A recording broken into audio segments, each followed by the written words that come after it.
Welcome to Chit Chat Money. On this show, hosts Ryan Henderson and Brett Schaefer interview industry experts and riff on the world of investing. As a quick reminder, Chit Chat Money is a CCM Media Group podcast. Ryan and Brett are not financial advisors. Anything discussed on Chit Chat Money by Ryan or Brett or any other podcast guest is not formal advice or a recommendation. Now please enjoy this episode. Okay, welcome in. This is the Fundamental Analysis Show, our Sunday episode, and today we're going to be talking about StoneCo. However, first we got to talk about our friends at 7 Investing. Ryan, do you want to talk about them and then introduce StoneCo? Sure. So we have partnered with 7 Investing. They offer 7 stock picks a month, and you can use our code CCM for $10 off. It's $17 typically. So you're getting 7 good stock picks with good analysis for $7. Yep, almost like a free trial period. They're not locking you in, but if you want to, it's a quality service and at a fair price. So. Yeah. All right, well, I'll dive into what StoneCo does. They provide full-service commerce solutions for small to medium-sized businesses in Brazil, maybe large businesses too. I feel like people overuse the term SMBs, but it's basically for businesses in Brazil. They are a lot like Square's seller business, and from their website, it looks like they have 5 primary solutions for their customers. So there's Stone. This is sort of the focal point of most SMBs. It's their hardware point-of-sale solution, but you also get supporting software along with it and an app you can log into so you can run your business from a mobile device. Then they have Pagar Me, which allows you to easily receive online payments and manage your sales, kind of like a Stripe, even though Stripe is offered in Brazil. So I guess a competitor to Stripe in a way. Mm-hmm. And then they have MundiPog. This is your e-commerce intel, so it's data collection on the online business. And then Equals, this is a financial management platform, and it was hard to understand exactly what they do. And frankly, a lot of these pages were translated from Portuguese to English. Yeah, it's a tough analysis, this company, if you're an American investor. A lot of translations, lots of currency conversions as well.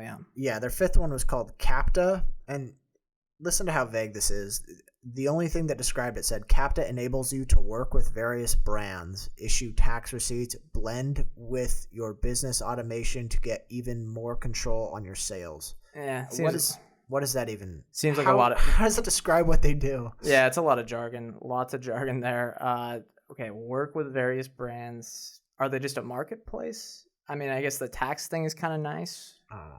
Whatever, yeah. Maybe. And I tried to watch a YouTube video on it and learn about it, but it was all in Portuguese, so it did basically nothing for me. But the history, StoneCo was started in 2012 by Andre Street and Eduardo Pontes.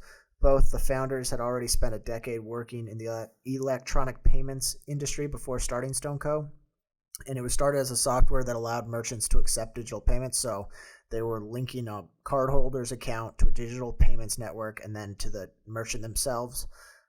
Basically software that just allowed for payments. And StoneCo is based in Sao Paulo and has more than 5,900 employees now. They IPO'd in 2018. Interesting note, Berkshire Hathaway has a 7.9% stake in their Class A common stock, but it only amounts to around 1.2% of the voting power. There's 4 institutions with more shares than Berkshire, but Berkshire grabs the headlines. Yeah, it's not a tiny investment for Berkshire, and yeah, that is the clickbait that anyone that's writing, they're going to use Berkshire as the headline there, and it's not meaningful to Berkshire at all, but it's interesting that they had the confidence to invest in StoneCo. I'll hit the valuation. Just one note, when you're looking at something like Koifin, the plug-in numbers they have for them are going to be wrong, specifically the valuation numbers. So again, you're going to have to do the work on your own for this one, which isn't a bad thing. It's just going to create a little more work. Their EV, which is enterprise value, is about $20.3 billion currently. Ticker is STNE, and it is traded just in the United States. I actually don't think it's an ADR. So I think they are, I could be wrong there, but either way, you're able to invest as an American investor and likely anywhere internationally. I'm pretty sure the company itself is incorporated in the Cayman Islands. Yeah, it might be not an ADR, but again, if it is an ADR, it's not like you can't invest in it. Okay. EV to sales is 34.4. That is trailing. And again, on this, make sure you convert from Brazilian dollars to US dollars when calculating that. EV to gross profit is 45.3 based off of the gross margins they had the last 9 months. But they're not really a gross margin business because they act sort of like a bank. They're getting a lot of interest income, which is about, I don't want to say it's the majority, but it's a sizable portion, at least 30 to 50% of their revenue is from that financial income. No dividends or share buybacks, as you might expect. They are a high growth company, around $400 million US dollars in cash and about half of that in debt obligations. I'm not going to go through all their balance sheet because they have about a dozen different unique things that are kind of bank-like on their balance sheet, receivables, payables, FIDC obligations, lots to back out when you're actually getting the true assets and liabilities that aren't just payments that they owe to people and then payments they're going to get from other institutions. Okay, and I'll dig into the earnings then. They had trailing 12-month revenue of $589.3 million. I was not going to do the year-over-year growth on the trailing 12-month because it was way too hard to calculate because I was scavenging all over their SEC filings to find the information. But their third quarter revenue was $177.68 million. That was up 39.2% year over year. And their total payment volume was $13.1 billion for the quarter, up 114% year over year. If you exclude Corona vouchers, which is a funny term, it was an increase of around 47% year over year. And the Corona vouchers, so everyone knows, was the government money sent to, was that businesses or consumers? It's probably, I don't know. It's either the PPP loan version of Brazil or the CARES Act version. So it's not something that's normal, and StoneCo was didn't take any take rate. So also look at their take rate was down. I guess you're going to hit that next. Yeah, their take rate was 1.3% for the quarter. If you exclude it, it was 1.76% for the quarter. I mean, if you think about it, it'd be kind of scummy for StoneCo to be like, here, we'll give it to we'll give the money everyone needs, and then we'll take 1% of it. So obviously they took zero on that. But they had $47 million in net income for the quarter, up 30.2% year over year. That's a net margin of around 27%. And then they had $54 million in free cash flow, and that's about 31% free cash flow margins. Strong numbers on that. Those net income numbers, I don't know if they could get to 50% free cash flow margins over time. They might have not that much margin expansion, but you're really they're growing at a profitable rate. All right, welcome back in. Next up, we'll be digging trenches. I'll go first. I'm going to give it an NA because I don't know enough about the South American.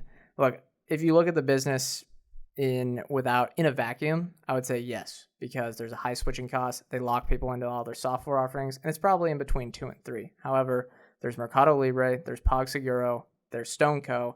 I don't know what kind of competing offerings they have. I know Mercado Libre is larger, way more capitalized. What do you think about the Moat here? Yeah, it can be a 3. It could also be a 0. I mean, we don't know what sort of competitors they have or how integral they are to their current consumers and customers. Other companies can expand internationally to Brazil that compete with them. Yep. If Square gets it right, they can compete with StoneCo in a big way. So it's hard to give any big point of sale solution. Any company that competes on point of sale solution, it's hard to give them a perfect 3. Yes. Because there's so many different interchangeable softwares and hardwares for it. Yeah, and it's not hard to just increase your customer acquisition costs, spend a little bit more on marketing, lower that, the payments to more of a commodity offering. It's not too hard to switch, so it's not like you're locking in a cloud, like a AWS or Azure type deal. It's not that large. All right, further reading, what do you think? Yeah, so pay attention to the macro environment. That's definitely something, if you're going to invest in this business, you need to know about. A few figures that I found on their 20F, which is their annual report. Real growth in GDP has been around 1% over the last 3 years, and that was prior to COVID. And for Brazil. Right. Okay. And then inflation has been above 7% in 2018 and 2019 on one of the indices, and then there's another one that was like 4%. Yeah. So it's just a very different macro environment than the U.S. And as of as a payments facilitator and a bank, that's something you want to pay attention to. I think interest rates are like 7% down there. Yeah, and another note is that if inflation is high in Brazil, that means that the Brazilian dollars coming in are not going to be worth as much when converted to US dollars, which if you're a US investor, that is what means the most. I know some of our listeners are in maybe, Canada, Europe, other places, but that actually impacts the business a ton. If you're getting inflated or diluted by 7% every year when you have to convert those Brazilian dollars to US dollars, even if in Brazilian dollars they're growing a lot, that matters if you're a US investor, even if StoneCo, the business, is doing quite well. Yeah, and people are like, well, they are a bank, and banks are tied to the interest rates of that country. Mm-hmm. And so when they have 7% interest, yeah, that looks really exciting. But at 6% or 7% inflation, it's really not that great. Yeah, and there's a lot that goes into that equation. And then as an international bank, if you're not down in Brazil, there's just a lot to wrap your head around. You may not have any information that can help you give any advantage there. But I'll hit mine. I said, what are management's plans for the consumer side? We know that a lot of these payment companies try to go for consumer as well because they want to work the B2B stuff and the B2C, but they also want to have the things like Venmo, Cash App, Zelle, all that stuff, Robinhood. Are they only going to be small business focused forward? I know they're actually expanding to some large retailers with that Lynx acquisition, which you'll hit next, but it's not a bad thing if they're not going to consumer, but, it'd be nice if they were. That is why we liked Square well, that was one of the bigger reasons. But I'll get into my growth opportunity. They bought Lynx, which is a retail management software in Brazil. And it was a cash and stock deal totaling about $1.1 billion. Lynx is a public company, so it ended up being a pretty big acquisition for them. And Lynx has 70,000 retail clients that process more than 55 billion in volume each year. So think about a retail business, whether it's like a clothing retailer, they have to manage inventory, they have to manage work hours, all that stuff. Yep. That's sort of what Lynx is providing, and the shares of Lynx shot up around 40% on the news of this deal. Basically, it should allow retailers, if they use the Stone point of sales stuff and the software behind it, basically they can bottle up all their costs into StoneCo products. Yep. Yeah. So and I guess people quote synergies, but it makes sense here. Yeah. The $55 billion is not, they aren't a payment processor. So you might think, whoa, that's like bigger than even what StoneCo is doing, but that's just, it's not like their actual business. Lynx doesn't do payments, so it's going to hopefully merge with these 70,000 retailers and be able to use StoneCo's products to replace their point of sales, which Lynx doesn't offer. Yeah, retailers subscribe to Lynx, unless I'm mistaken. They subscribe to Lynx, so it's recurring revenue. It's not like a huge take rate, where that's what StoneCo's business model is built on. Yeah. So when you look at that volume number, it's how much clothing or items is being purchased in that year. Yeah, subscription versus usage. All right, I'll hit credit funding. That's my future growth opportunity. I'm going to try to simplify it a bit because it's got a lot of banking jargon when they go through it. But one thing to note is they doubled this sequentially from Q2, passing $200 million in funding. They state that they're trying to keep a conservative stance on giving out these loans, and they are starting an FIDC product, which is a packaged instrument of loans that can offload to third parties like hedge funds that take the risk off of StoneCo's balance sheet, similar to what Square and other people that give small business loans, they do this. It's very standard, but that's just the Brazilian way of doing it with the Brazilian regulations and whatever process you have to go through with the SEC, FD, or FIDCs of the product, all the rules and stuff down there. There is something about saying the words package loans and offload them to third parties makes you cringe. It gets the Big Short neurons firing, right? Yeah, it just sounds sketchy. But it makes sense because they have the data just like Square does, and I think they have a 2% return on assets on those, so it's quite low. So they're giving out tiny loans, and I think it was like the average loan was $19,000 in Brazil reals, which is like $5,000 in US dollars. So these are tiny businesses. They're trying to get them started, get some cash flow, stuff like that. And the interest rates aren't going to be quite high. It's not like someone taking out a giant bond over a 20-year period. It's like the opposite of that. Way smaller, shorter, simpler. Okay. What do you have for highlights and lowlights? I saw that net income grew 3% over the last 9 months compared to 2019, which I think is very impressive given the headwinds. I know the coronavirus is a bit bad in Brazil. The Lynx acquisition does look interesting, and the unit economics of their business, they're sound. There's a lot of complications to it, but I think when you get down to it, the business model works. Lowlights are the Brazilian economy. Oh, go ahead. Is it 3% or 30? So over the last 9 months. Okay. You might have been looking at just the quarter. They did 30% increase in net income, but I was trying to do the full up to September 2020. There was such a huge, because Q2 was bad. Right.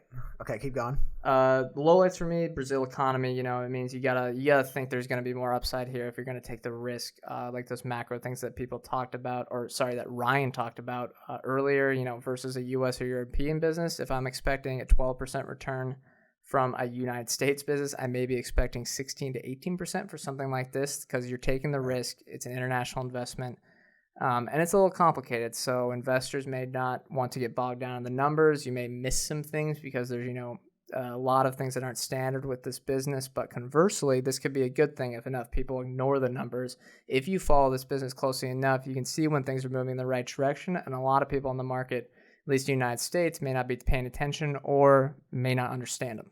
Yeah, and I'll get into mine then. One big highlight for me is that the government used them to distribute money. So that definitely shows that they're an integral component to sort of the business landscape in Brazil, which might be a testament to their Moat rating, which, if they're using them, it's a lot like U.S. government using Cash App, that kind of thing, or Square to reach consumers or businesses.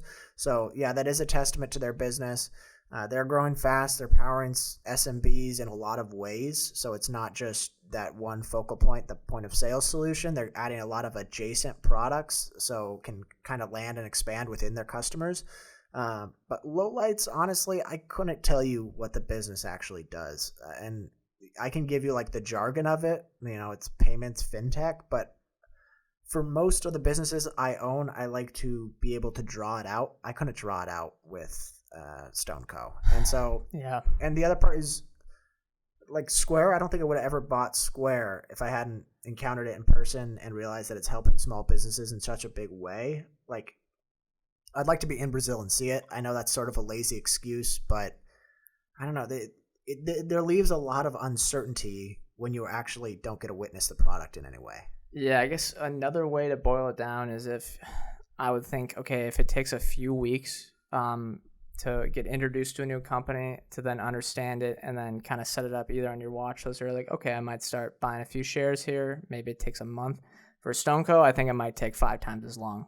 There's a lot of outside sources to go through. You got to convert everything. I know there's some people probably have software that they pay to convert everything. We're not on that budget. Bloomberg Terminal, if you have one of those, is probably what it probably helps a ton with that. But we're talking about retail investors like us. And the other thing is, okay, now you've done, let's say it took you 5 months to do the due diligence before you bought StoneCo, and you feel like you have a good grasp on what they do. Things can come along while you own the business that you might not know how to respond to. If there's some sort of Brazilian macro event that changes it and can adversely impact StoneCo's business, you might not know that because you're just not attuned to the macro environment down there. Yeah, agreed. It's there's a lot of fish in the sea for investors, and if you think StoneCo's too complicated, hey, that might be an indicator. All right, maybe I want to put in the work, but if you don't, it doesn't mean you can't find good return somewhere else. Right. More or less interested. More or less. I'm a bit on the fence. I think I'm more interested because the numbers look great even in the face of the coronavirus. However, it's not something we'll likely end up buying. I guess I'll just speak for both of us unless there's better information for us. Again, there's a ton of fish in the sea, and even if the numbers are great, you're paying a premium valuation for something that you don't know too much about. No, agreed. And that is the one thing. If this business was trading at, first of all, it's a sales multiple in the 30s? Yes. And sales are dramatically inflated because of the Corona vouchers or whatever. Yeah, or not sales, sorry. Volume was. Yeah. But a sales multiple in the 30s for a company growing 39%, is hard to begin with. If this was cheaper, I would still have my hesitations, just because there's a lot of gray area around the business that I don't quite understand. Yeah, definitely could see this being a great investment for people, but it's not something I'm comfortable owning with. All right, that's good. Gonna hit the outro. Remember to use our promo code CCM to get $10 off your first month at 7 Investing. Remember, we are not financial advisors. Anything we say on this show is not formal advice or recommendation. Thank you all for listening. Make sure to give us show suggestions like this one. It was a show suggestion on Twitter, on the DMs of @Chit Chat Money. Very simple to find. And on our email, chitchatmoneypodcast@gmail.com. Thank you all for listening. We'll see you on our next episode.